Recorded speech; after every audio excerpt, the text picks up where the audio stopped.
Adventures with Don.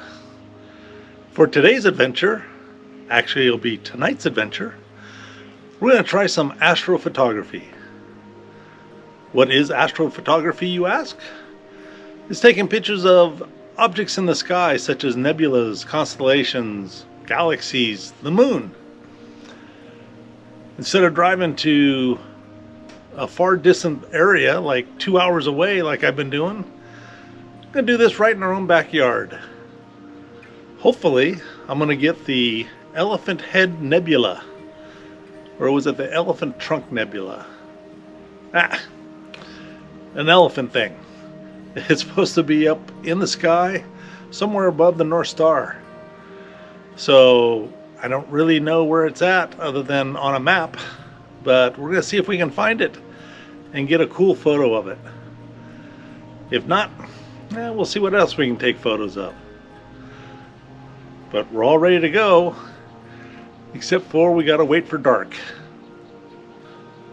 Wish me luck.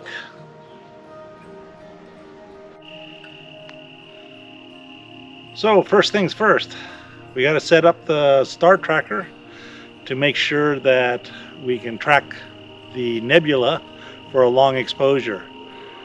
Anything over like 15 seconds on a normal photo would cause star trails, but a star tracker will follow the curvature of the Earth and more or less keep the stars pinpoint for longer periods of time.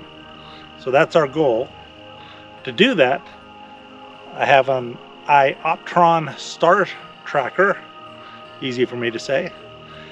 And what I'm doing first is setting up to make sure it is set on the North Star. There's a laser pointer here that I point right at the North Star. That's to calibrate it. Once we get that done, then all we got to do is set up the camera, point it to wherever we need to go, and turn it on.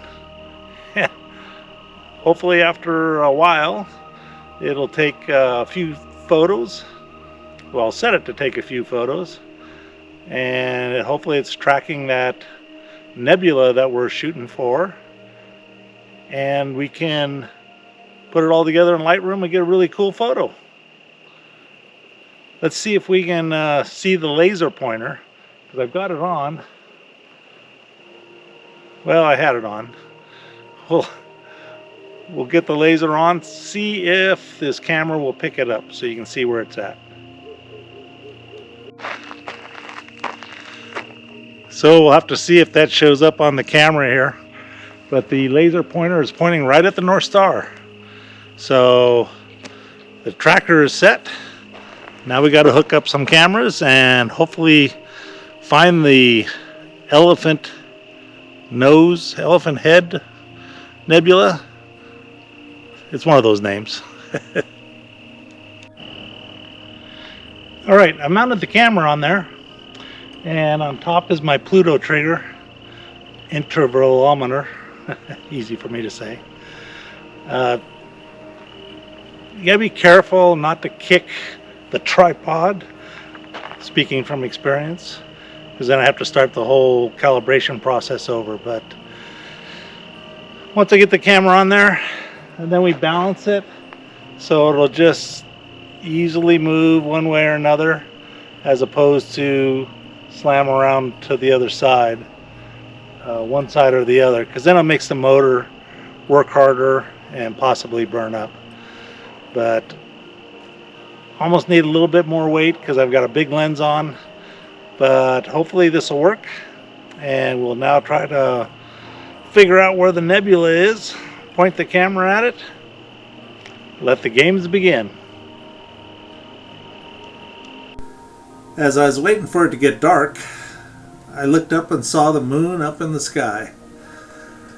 It was traversing right through my ham radio antenna, and I thought it looked pretty cool.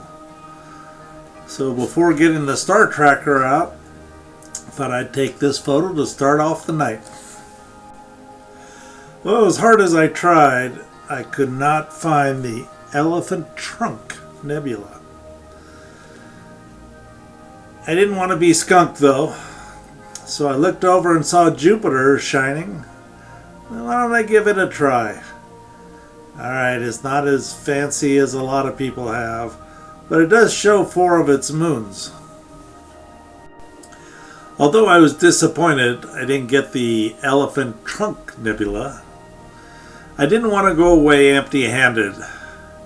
After all, I set everything up, and I wanted to get something. Lucky for me, I came across the Andromeda Galaxy. It is the closest galaxy to our own, which I don't know how far away that is. I'm sure it's not close. And just above it, a little bit to the left, you'll see another galaxy.